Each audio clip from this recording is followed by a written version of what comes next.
Welcome back to another technical deep dive here in the debug zone. Today, we're tackling a big question and breaking it down with insights from other users. Hopefully, this clears up some misconceptions and helps you get the answer you need. So buckle up, stay a little curious, and let's jump right in.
And that's a wrap.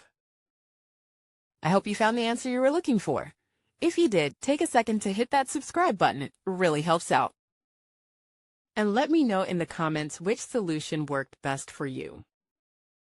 See you next time in the debug zone.